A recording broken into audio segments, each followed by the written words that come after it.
Jangan lupa subscribe YouTube channel Metro TV News dan jangan lupa nyalakan notifikasinya.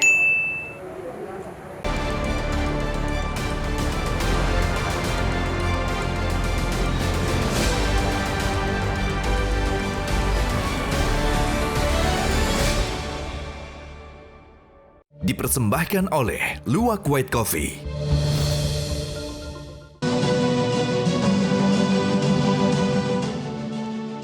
Selamat malam para pemirsa, ketemu lagi di Hot Room dengan saya, Hotman Paris. Pemilu tahun 2019 sangat panas karena adanya elit politik memakai politik identitas yang berbau sara dalam berkampanye. Memang politik identitas berbau sara ini sangat murah dan gampang untuk mendapatkan dukungan publik. Akan tetapi sangat membahayakan persatuan bangsa. Bagaimana dengan pemilu tahun 2024, terutama dalam Pilpres? Apakah ada dalam perundang-undangan kita yang memberikan sanksi tegas kepada calon presiden yang memakai politik identitas? Dan apakah Bawaslu dan KPU mempunyai kewenangan untuk itu? Inilah Hot Room, polemik politik identitas. Permusuhan, kebencian, adu domba. Semua terasa pahit ketika politik identitas dijadikan alat untuk memecah belah persatuan. Terasa bersekat dan menimbulkan polarisasi. Mulai dari sosial media hingga sampai ke grup keluarga.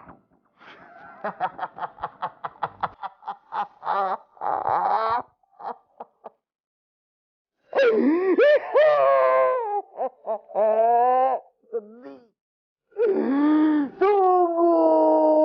Sungguh sedih. Jurang polarisasi semakin terasa ketika pemilu 2014 dan mencapai palung terdalam di 2017. Namun sayang, sungguh disayangkan, riuh perdebatan seperti tak pernah hilang hingga saat ini. Pemilu yang sejatinya merupakan pesta demokrasi dirusak oleh oknum-oknum yang dengan sengaja menggunakan sisi gelap politik identitas yang dinilai murah meriah dan efektif untuk menggerus lawan-lawan.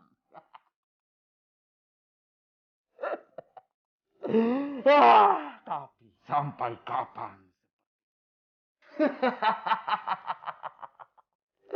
Bapak-bapak, ibu-ibu, berpolitiklah secara elegan. Hadirkanlah ide-ide brilian, bukan dengan cara yang memecah belah kebinekaan. Ayo. Ayo rapatkan barisan. Saling bergandeng tangan, kita bersatu tanpa kebencian.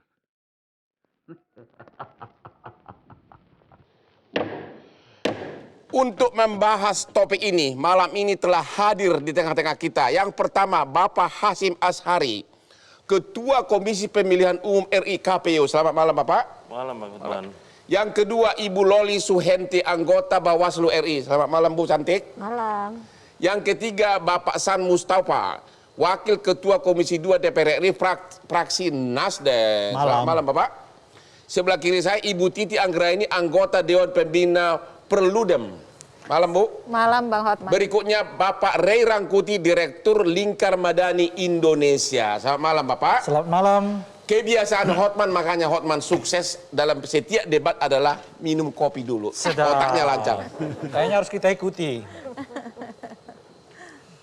Aduh, mantap. Oke. Mantap. Sebelum kita tanya kepada Pak Hasyim, kita lihat dulu grafis berikut ini. Inilah sanksi hukum yang mengatur politik identitas. Ya, inilah jenis-jenis larangannya, ya, berbau sara dan sebagainya, ya. Menghina agama, suku, ras, golongan, calon dan peserta lainnya. menghasut, mengadu domba perorangan ataupun masyarakat. Inilah inti dari politik identitas yang berbau sara, ya, mengancam, melakukan kekerasan, menganjurkan penggunaan kekerasan dan sebagainya. Inilah inti dari politik identitas yang berbau sara dan kekerasan dan ancaman. Sanksi pidananya adalah kepada pelaksana kampanye DPR, DPD, DPRD dan DPRD bisa dicabut keanggotaannya, ya. Salah satu sanksinya. Pertanyaannya adalah ada pembatalan calon nama DPR, DPD, DPRD. Anehnya di undang-undang ini tidak ada pembatalan calon presiden. Jadi kalau calon presiden melakukan politik identitas, praktis tidak ada sanksi untuk pencopotannya. Tapi memang ada, kalau ini pasalnya sepertinya berlaku untuk semua calon, ya, penjara paling lama 2 tahun. Tapi dendanya terlalu sedikit, cuma 24 juta.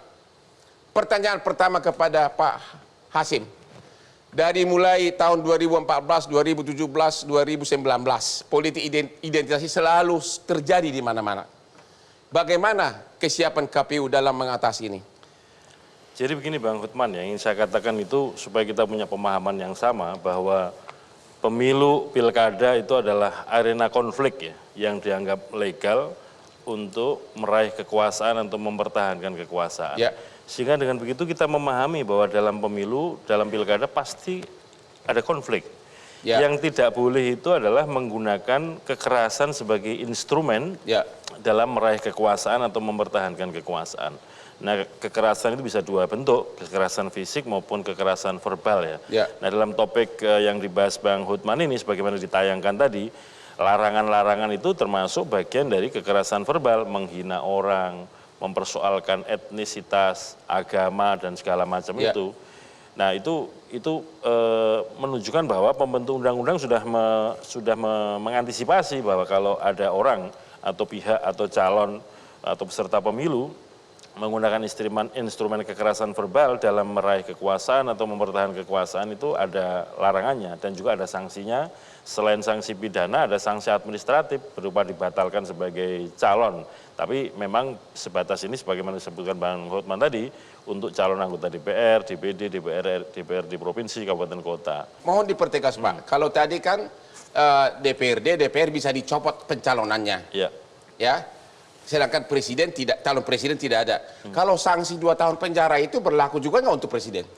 Calon presiden? Kalau melihat konstruksinya di situ peserta pemilu. Ya. Artinya kemudian termasuk ada tim kampanye. Jadi ancamannya itu kepada semua yang menjadi peserta pemilu.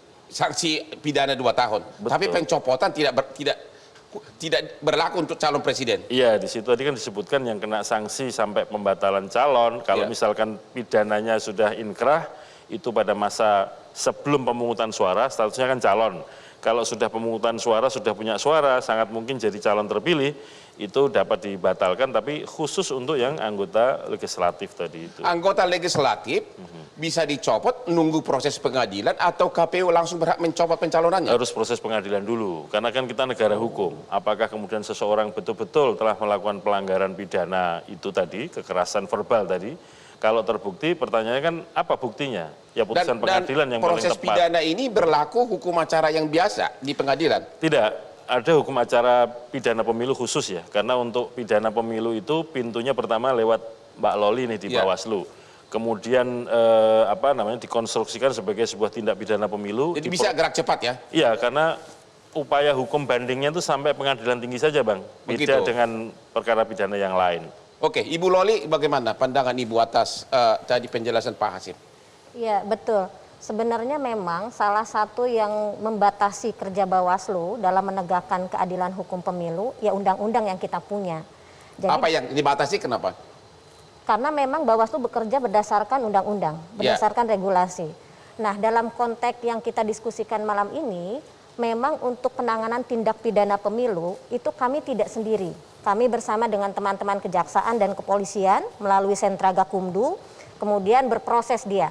Waktu yang kami miliki juga sangat terbatas. Kami hanya punya waktu 14 hari untuk menyatakan semua proses ini sudah berjalan.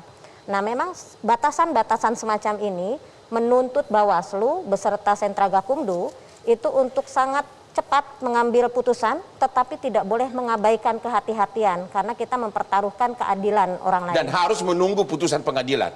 Nanti orang bisa melakukan prosesnya kan begitu selesai di Bawaslu, Ya. maka dia akan berproses ke pengadilan. Nanti putusan inkrah inilah yang akan digunakan Untuk mencopot. Betul, KPU untuk menindaklanjutinya. Itu kan prosesnya nanti secara administrasi. Artinya tanpa putusan pengadilan, calon legislatif tidak bisa dicopot pencalonannya. Betul. Bagaimana dengan presiden? Nah, dengan presiden, norma kita di dalam Undang-Undang 7 2017 memang tidak bicara soal Tidak ini. diatur. Tidak diatur.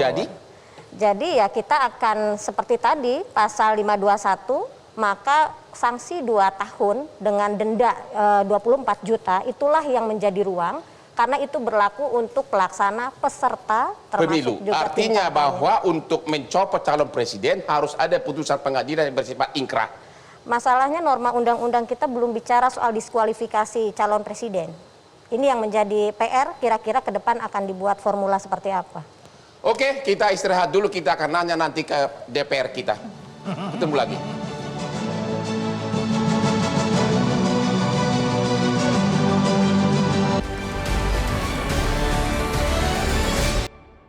Dipersembahkan oleh Luwak White Coffee.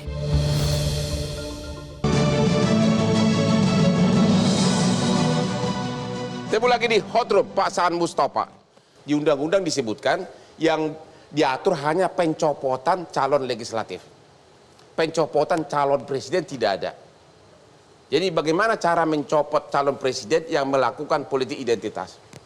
Ya, pertama saya ingin tegaskan bahwa undang-undang pemilu tidak berubah. Ya. Untuk 2019 dan juga untuk nanti 2024. Ya. Artinya potensi untuk politik identitas itu kan masih ada terbuka kan, gitu Ya. kan?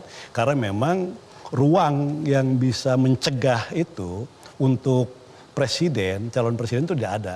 Karena undang-undang nggak berubah, memang perlu terobosan. Apa terobosannya? Yaitu? Bagaimana misalnya dari undang-undang itu KPU menurunkan PKPU terkait dengan sanksi turunan dari pasal 251.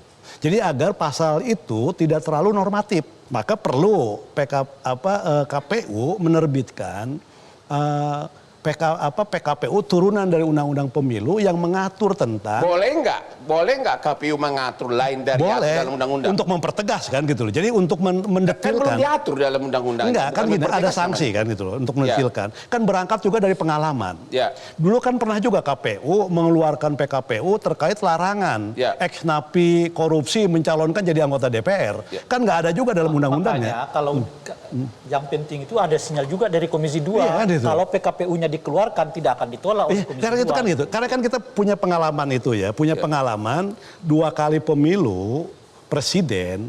Belum pernah dengar kita pemilu legislatif itu berdampak terhadap polarisasi yang residunya sampai sekarang. Ya. Yang ada itu dari 2 kali pilpres 2014 dan 2019 itu polarisasi berdasarkan identitas itu masih terasa sampai sekarang. Nah, ini nggak boleh. Saya ada pertanyaan karena kebetulan saya pengacara ya.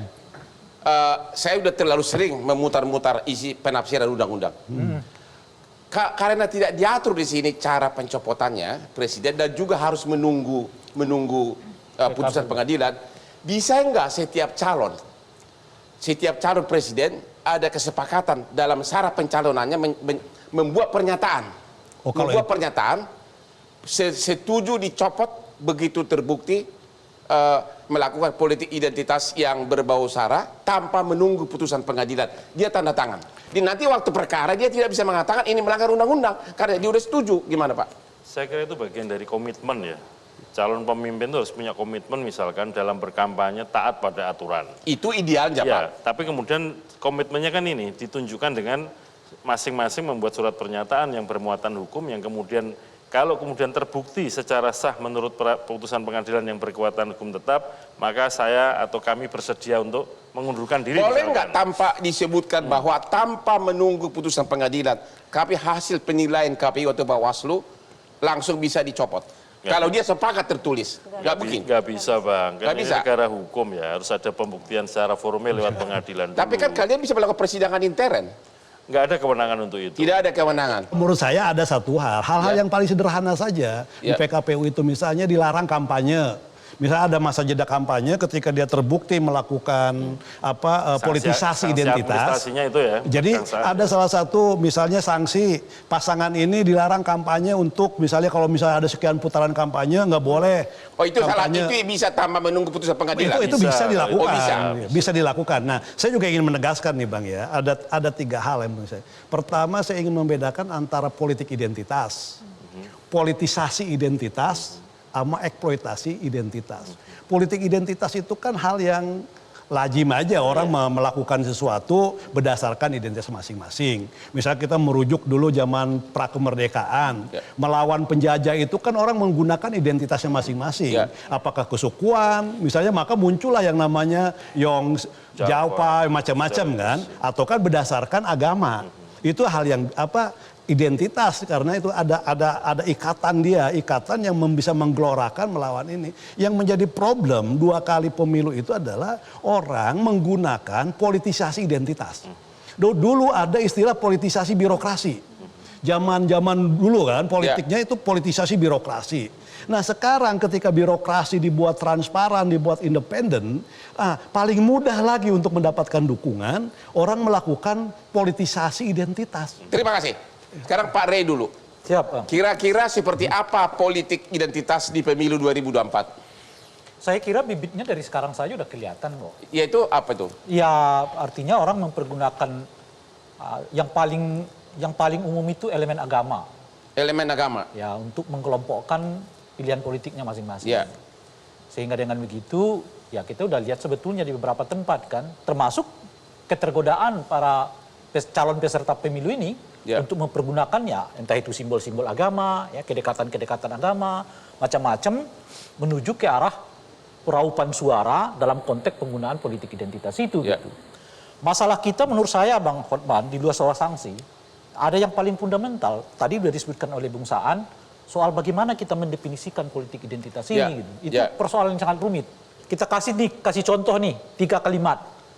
Pilihlah saya karena agama kita sama. Itu politik identitas apa tidak? Ya. Jangan pilih dia karena agamanya berbeda dengan kita. Itu politik identitas nggak dia? Jawabannya apa? Nah, itu belum ada di kita. Menurut Bawaslu atau belum ada KPU? definisi itu gitu.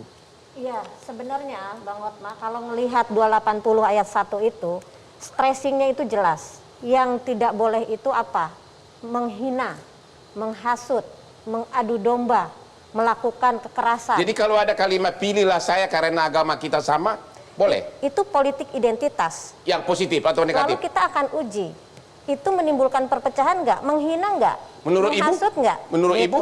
Loh, kalau kami di Bawaslu clear. Kami di Bawaslu itu ketika ada temuan ataupun laporan, kami akan melakukan kajian. Kalau dulu. ada kalimat seperti yang dari Pak Rey tadi, pilihlah saya karena agama kita sama, itu Pak Hasim gimana? Kalau menurut saya itu politik identitas ya. Tapi tidak masuk atau belum masuk kategorisasi yang sebagian Kang Saan. Tidak termasuk yang dilarang di sini. Tidak masuk kategori yang politisasi identitas. Karena tidak menyinggung siapa-siapa ya. Tapi kalau misalkan saya agamanya ini pilihlah saya karena kita beragama sama, mungkin tidak terlalu problem. Mulai agak problem itu ketika jangan pilih si dia karena beda agama sama kita. Itu udah mulai problem itu. Itu yang saya maksudkan. Artinya di sini saja tidak kelihatan kita belum punya persepsi yang sama tentang apa yang kita sebut sebagai politik identitas yang sampai hari ini tidak ada upaya yang cukup kuat dari stakeholdernya ya, entah itu KPU, Bawaslu maupun DPR. Artinya masih terlalu umum semuanya. Sangat umum. Justru karena sangat umum itulah kita tidak pernah mendengar ada pelaku yang kita sebut sebagai politik identitas itu pernah dipersoalkan atau pernah diadili di Bawaslu. Hampir tidak pernah kita dengar itu. Karena dia misalnya mempergunakan. Oleh karena itu pasal ini sebenarnya pasal yang terlalu umum, saking umumnya malah nggak bisa dipergunakan gitu. Terima kasih Ibu Titi. Apa yang paling berbahaya politik identitas kira-kira di tahun 2024? Ya, problemnya adalah ketika politik identitas itu mengarah pada hegemoni identitas. Apa itu hegemoni identitas? Hegemoni identitas itu misalnya contoh, kalau di Pilkada DKI kita tidak akan sholatkan kalau kamu pilih misalnya pasangan calon yang itu. Nah itu kan melahirkan keterbelahan di masyarakat kita. Dan itu berdampak perpecahan yang bisa mengarah pada tadi ya, kerusuhan di masyarakat, lalu kemudian kekerasan dan lain sebagainya. Dan itu dampaknya bisa sangat panjang karena misalnya ketika pemilu selesai, pasangan calonnya sudah berangkulan, sudah bagi-bagi kue kekuasaan, pendukungnya masih saling benci, masih menggunakan afiliasi identitas itu. Siapapun yang dia pilih, asal itu dia pilih, pasti benar tindakannya. Apapun yang sepanjang pemimpin tidak dia pilih, tindakannya pasti salah. Nah, itu yang disebut dengan mengurangi kultur kewarganegaraan, civic culture-nya itu terdistorsi. Kita tidak lagi menilai pemimpin kita karena kebijakannya, karena performa kerjanya, tapi afiliasi politik kita yang sangat emosional, yang sangat sentimental tadi. Dan itu bisa merusak bangsa kita, kesatuan kita, dan dampaknya jangka panjang. Jadi menurut Ibu yang paling berbahaya di pemilu 2024 masih terkait dengan agama? Salah satunya. Yang paling kuat menurut saya itu, Bang. Misalnya kan kalau term-term orang. Tadi kalau kita masih berdebat nih soal definisi sebenarnya gitu ya. Dan memang tidak ada definisi. Iya makanya hampir persamaan persepsi kita pun tentang yang disebut dengan politik identitas itu hampir nggak ketemu nih. Apalagi misalnya dia tidak mempergunakan pilihlah saya.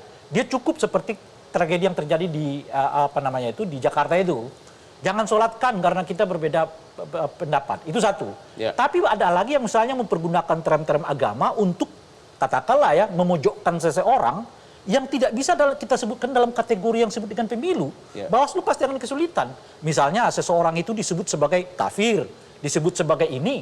Nggak ada hubungannya ini dengan pemilu nih. Meskipun terjadi prakteknya dalam pemilu. Bagaimana mengadili ini gitu? Wah, kita istirahat dulu deh. Kita akan tanya nanti bagaimana KPU dan Bawaslu untuk menampung ini dalam peraturan pelaksana. Ketemu lagi.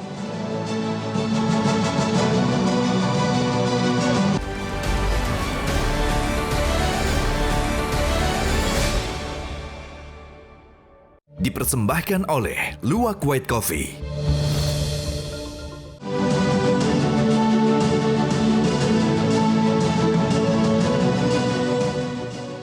Ketemu lagi di Hot Room. Pusing baca peraturan pemilu, ngopi dulu deh. Oke, Pak Hasim. KPU punya nyali nggak untuk membuat penafsiran, untuk menindak tegas? Contoh-contoh tadi kasus seperti Pak Rey itu. Karena peraturannya kan terlalu umum. Sejauh mana kewenangan dari KPU, keberaniannya? Dan juga nanti dengan Ibu Loli dari Bawaslu. Pada dasarnya KPU ini kan pelaksana undang-undang, Bang. Artinya? Dengan begitu maka KPU kan diberikan wewenang untuk mengatur di peraturan KPU. Dalam soal apakah KPU progresif atau tidak, dalam beberapa hal kita sudah pernah mempraktekkan ya. Walaupun kemudian misalkan pada waktu pengalaman pemilu 2019, di peraturan KPU mengatur tentang pencalonan itu kan muncul ide tentang orang yang pernah kena pidana, apalagi pidananya pidana korupsi, itu kemudian tidak dapat mencalonkan diri kembali.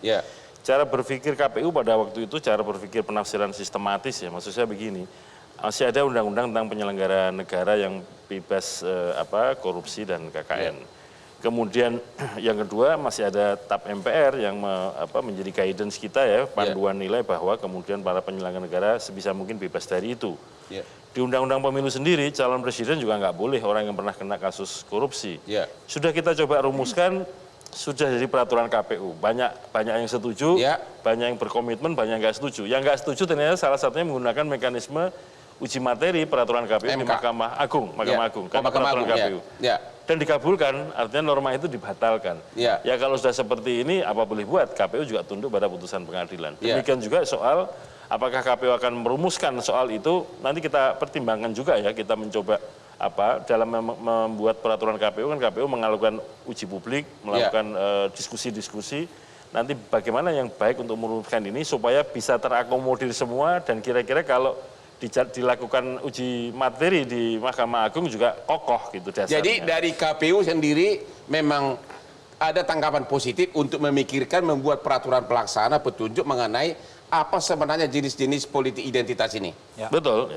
Kecuali nanti di Mahkamah Agung dirontokkan lagi begitu kan? Itu urusan lain lah. Yang penting kan ikhtiar dulu. Kita kan gini, saya ingin negaskan bahwa kenapa penting membuat PKPU terkait itu. Karena kita sudah punya pengalaman. 2 kali pemilu. Dan kita tidak boleh mengulangi lagi untuk pemilu ketiganya. Ya. Karena yang pemilu kemarin aja belum selesai, ditambah pemilu yang ketiga juga masih menggunakan politisasi identitas, maka nanti itu pengerasan identitasnya akan semakin kuat dan ini bisa mengancam tentu bangsa kan gitu loh. Nah karena saya ingin menggunakan istilah ajas kemaslahatan demi kebaikan, maka penting yang namanya KPU memikirkan itu PKPU terkait dengan sanksi apabila pasangan calon presiden, apakah itu calonnya sendiri, apakah itu tim suksesnya sendiri, menggunakan atau melakukan eksploitasi atau politisasi identitas, maka perlu untuk mendapatkan dan sanksi. juga untuk menjabarkan jenis-jenis politik identitas. Ya. Jadi lebih harus ada pendefinisi. KPU, bosnya KPU ada di sini. Bapak berani nggak, takutnya Bapak begitu mulai Bapak dicopot, gimana itu Pak? Itu resiko jabatan, Bang. Jadi biasa-biasa aja lah, menjabat tidak menjabat, yang penting kata Bang Saan kan memberikan maslahat pada Jadi bangsa. apakah melalui forum ini Bapak bisa memberikan semacam janji lah bahwa dalam waktu dekat akan mengeluarkan itu peraturannya? Ya kalau kita keluarkan tidak dalam waktu dekat, pada saatnya yang tepat, Bang. Di satu sisi ya, di internal kami mencoba merumuskan, lalu mengundang ahli untuk diskusi soal ini. Setelah rumusannya kira-kira relatif clear, kita uji publik, macam-macam pihak kita undang. Ini kira-kira apa? Tahun ini, tahun depan? Jadi kalau dari timelinenya kan pencalonan itu bulan Mei 2023. Ya. Penetapan daftar calon tetapnya November. Jadi kampanye kan baru mulai November. Ya tahun depan lah, dalam tahun depan di awal-awal tahun kita segerakan itu. Supaya apa? Begitu nanti tanggal 14 Desember 2022 sudah ada penetapan partai politik peserta pemilu, itu kan kemudian orang pasti akan mensosialisasikan diri. Walaupun mungkin belum masuk kategori kampanye, tapi ya singgungannya antara sosialisasi dengan kampanye tipis-tipis ya. Maka itu sesegera mungkin setelah di awal 2023. Coba Ibu Titi, pointer-pointer apa yang perlu segera diatur oleh KPU, bisa nggak? Pertama, penyebaran politisasi identitas itu paling banyak lewat media sosial. 68,9% populasi Indonesia itu pengguna aktif media sosial. Sejauh ini pengaturan kampanye kita belum begitu optimal menjangkau kampanye di media sosial yang sifatnya tadi menyebarkan politisasi itu satu yang identitas. perlu diatur. Yang kedua, kita perlu menagih tanggung jawab platform media sosial. Karena biasanya take down itu prosesnya cukup lama. Jadi mekanisme ini yang perlu diluruskan di dalam peraturan KPU. Satu, mengatur soal bagaimana kampanye di media sosial dan tindakan kita terhadap politisasi identitas. Yang kedua, menagih tanggung jawab platform media sosial dalam hal terjadi penyebaran politisasi identitas di media sosial. Jenis-jenis tindakan apa saja perlu nggak diperinci? Oh iya, tentu. Misalnya begini, seperti tadi Pak Reza uraikan. Betul. Selama ini untuk men-take down itu, karena misalnya media sosial itu punya aturannya sendiri cukup lama begitu. Nah, sementara efeknya itu kan sudah menyebar kemana-mana. Khusus untuk pemilu itu harus ada perlakuan khusus, Bang Hotman, yang tidak bisa disamakan dengan mekanisme biasa. Nah, di sini memang Bawaslu punya peran sentral Mbak Loli ya. Karena salah satu pengawasan terhadap media sosial itu cukup sulit untuk dilakukan karena tadi lintas waktu, lintas wilayah, dan lintas negara Makanya pengaturan dari KPU itu akan mengikat para pihak yang terlibat, termasuk kementerian lembaga dan juga platform media sosial. Oke, Pak Rey, saya kira siapa yang salah hal-hal seperti ini tidak diatur dalam undang-undang pemilu? Awalnya karena kita merasa bahwa politik identitas ini bukan ancaman. Padahal baru mulai gejalanya pada pemilu Pilpres 2014 yang lalu, menguat di Pilkada DKI Jakarta, di 2019 situasi itu terjadi kan 2019 sudah ada komitmen nggak boleh ada revisi undang-undang. Dari mungkin baru kita lakukan 2024 yang akan datang. Kalau mau dimasukkan aturan-aturan itu mungkin dengan mengadopsi nanti PKPU yang dikeluarkan oleh KPU. Jadi menurut meskipun Bapak ada catatan untuk mengejar undang-undang udah nggak mungkin? Karena mereka nggak dibuka lagi kesempatannya kecuali soal DOP, daerah otonomi baru di Papua. Di luar itu mungkin isunya nggak masuk lagi gitu. Tapi di luar itu ada saya masukkan lagi terhadap kalau misalnya PKPU-nya dibuat soal siapa pelakunya. Sebab kalau kita merujuk ke undang-undang itu sangat terbatas sekali. Cuma yang disebut dengan calon ataupun peserta pelaksana. Itu artinya cuma tim sukses dan si calonnya sendiri. Benar. Padahal politik identitasnya menyebar di mana-mana. Termasuk sekarang ini kan kalau kita lihat gejala munculnya relawan yang muncul entah di mana-mana itu. Jadi kalau nanti misalnya pelakunya adalah relawan, kalaupun terbukti di pengadilan ada politik identitas di dalam, nggak punya imbas ke karena si calon. Dia bukan objek dari peraturan. Karena dia bukan objek. Karena di objek itu hanya disebut si calon, partai politik dan juga pelaksana. Jadi menurut Bapak itu bisa nggak diperluas? Mestinya itu diperluas. Bisa nggak tapi boleh nggak KPU memperluas isi undang-undang? Loh kalau misalnya soal terkait dengan pilpres saja kita perkuat di PKPU, ya tentu bisa kita isi lagi dengan pokok-pokok itu.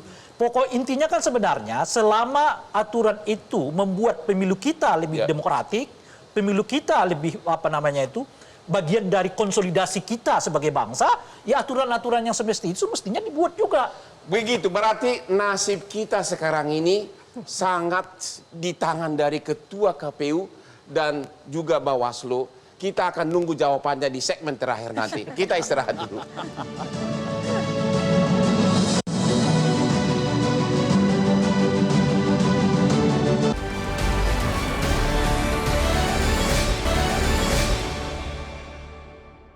Dipersembahkan oleh Luwak White Coffee.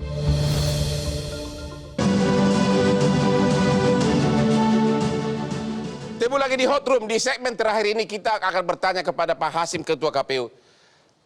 Sejauh mana kesiapan KPU untuk membuat segera peraturan yang mengcover banyak hal yang tidak jelas. Terutama tadi booster-booster yang pelaku tapi itu tidak diatur dalam undang-undang. Apakah KPU, apakah Bapak berjanji akan segera membuat? Ya saya kira begini Bang, berdasarkan pengalaman ini kita mengidentifikasi banyak hal ya. Sekali lagi kepada konsep yang awal saya sampaikan, kalau pemilu dan pilkada itu area konflik, yang kita harus pastikan kan tidak menggunakan kekerasan sebagai instrumen.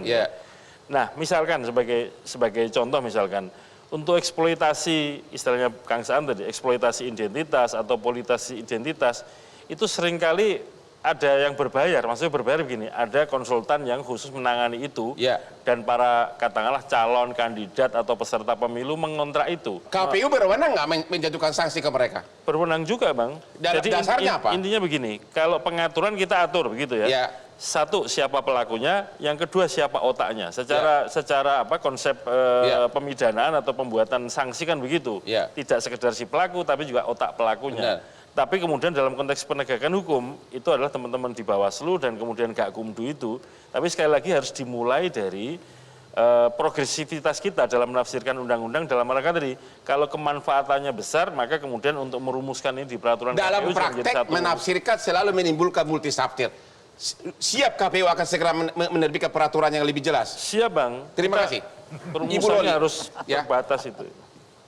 Beranikah Bawaslu juga memperluas kewenangannya mengawasi konsultan-konsultan, booster-booster dan sebagainya ini?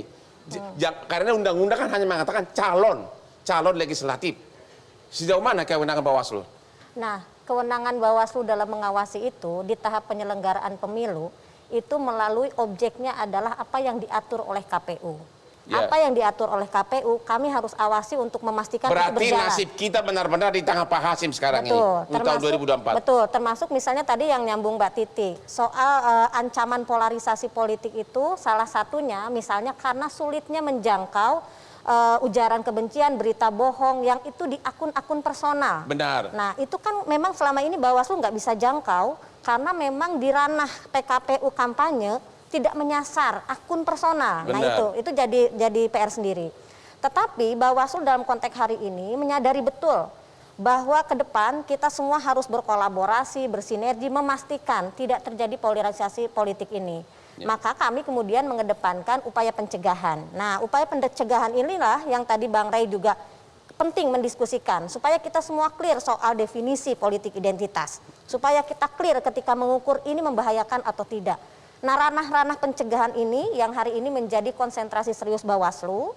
Karena jika dalam konteks penegakan hukum pemilu, sekali lagi aturan yang ada dalam undang-undang itu sangat baku membatasi waktu kami melakukan penanganan pelanggaran. Jadi termasuk Bawaslu menunggu peraturan dari tentu KPU. Saja. Jadi gini Bang Otmane, jadi memang betul peraturan KPU itu merujuk kepada undang-undang pemilu itu betul. Tetapi kalau kemudian dalam satu sisi ya penafsiran progresif KPU itu sangat mungkin menggunakan penafsiran sistematis, mengadopsi undang-undang ITE, mengadopsi undang-undang KUHP, undang-undang pidana.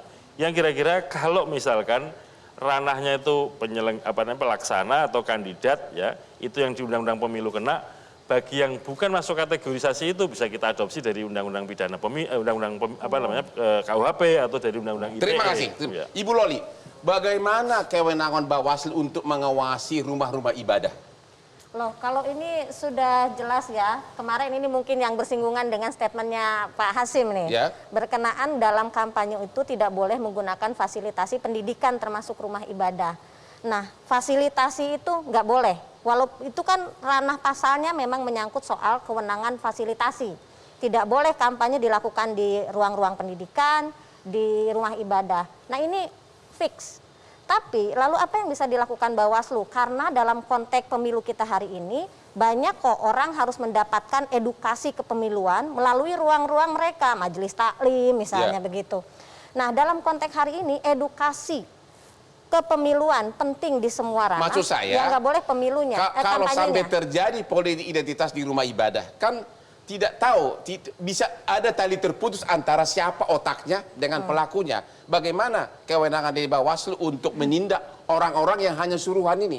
Nah, kalau di Bawaslu itu dalam Perbawaslu Penanganan Pelanggaran nomor 7 tahun 2018, memang kami itu sangat punya mekanisme yang itu tetap. Ya. Kalau ada laporan masyarakat berkenaan dugaan pelanggaran, maka kewajiban Bawaslu adalah melakukan kajian. Berhak nggak memanggil itu yang ceramah? Berhak. Nanti kami dalam proses penanganan pelanggaran, jika sudah dinyatakan lengkap dan diregis, maka salah satunya tentu memanggil pihak yang dilaporkan. Bang Hotman, tidak semuanya kita selesaikan dengan cara hukum ya. Ya. Maksud saya ada PBNU, ada PP Muhammadiyah, ada MUI. Nanti beliau-beliau yang membuat seruan, membuat fatwa misalkan larangan menggunakan tempat ibadah untuk eksploitasi identitas. Iya, maksud saya untuk memproses secara hukum Bawaslu tidak punya kewenangan. Punya kewenangan. Untuk orang-orang yang bukan peserta pemilu. Kami akan memproses dengan memanggil, dilakukan klarifikasi, itu proses yang baku dalam penanganan pelanggaran. Gimana Pak Saan? Dari tadi udah gelisah saya lihat. Setuju nggak? Ya, memang jelas ya kampanye di tempat-tempat ibadah itu yang dilakukan oleh kontestan itu kan memang dilarang karena akan punya efek. Tapi akan ada berbeda kalau kampanye itu difasilitasi, misalnya kayak di perguruan tinggi difasilitasi oleh penyelenggara, yang dimana semua kontestan diberi kesempatan yang sama. Nah, kampanye-kampanye di tempat ibadah dalam tanda kutip saya katakan kadang liar. Kenapa liar itu? Karena mereka dengan sesuka hati melakukan itu. Nah, kalau misalnya si Bawaslu-nya enggak punya ini yang kuat, kadang juga enggak pernah terawasi itu. Nah, itu satu. Nanti itu kan bisa diatur. Nah, menurut saya itu sih udah jelas aturannya. Nah, yang saya ingin jelaskan lagi nih soal politisasi identitas atau eksploitasi identitas dalam konteks nanti untuk kampanye supaya tidak terulang.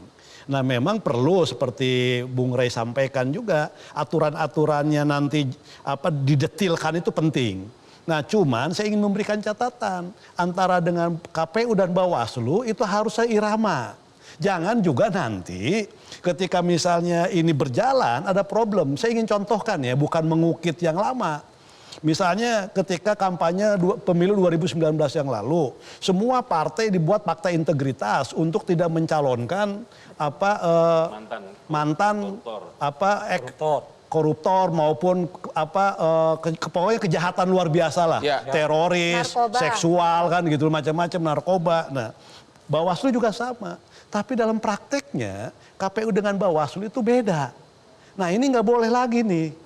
Jadi dia mengawasi apa yang dilakukan sesuai atau tidak, tapi nggak boleh ada kayak semacam nanti ketika peraturan ini, iya, terima kasih Pak Jerry kan gitu loh itu.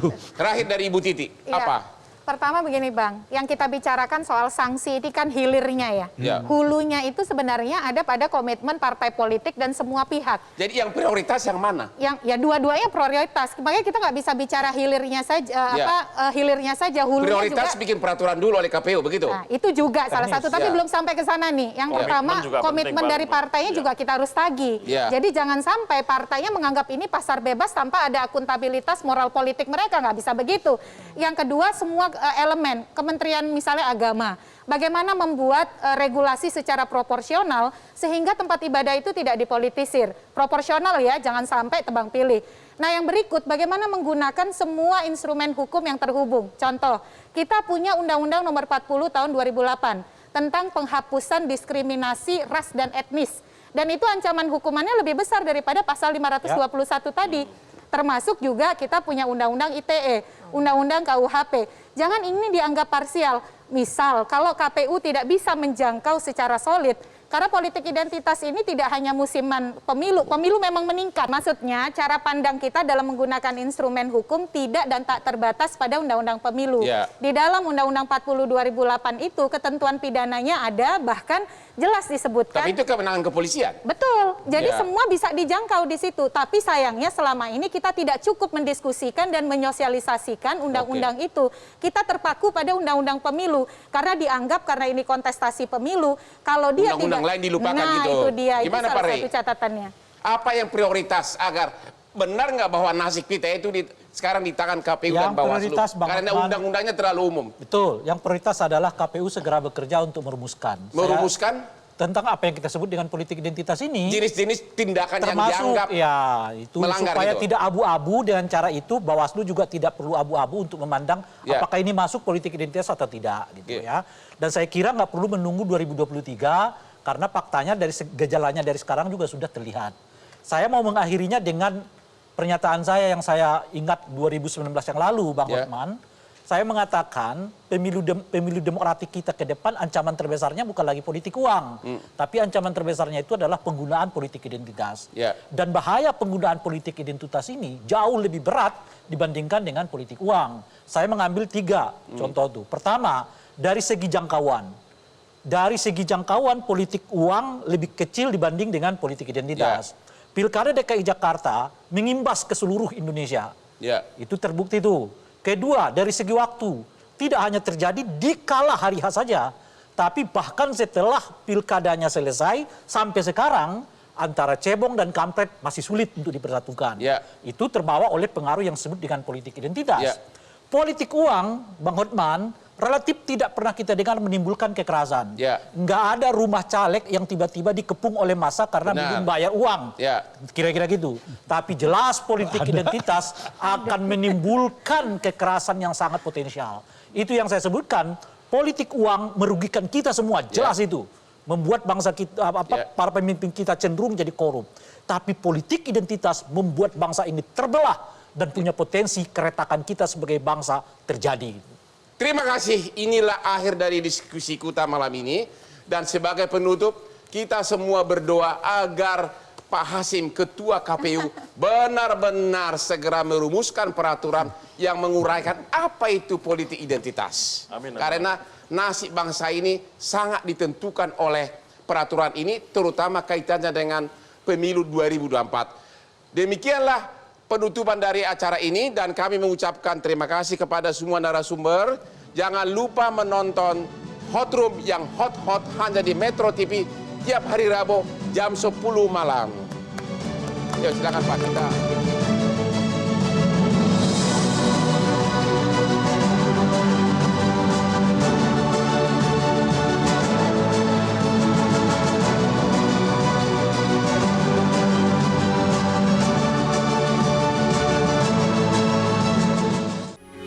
Metro TV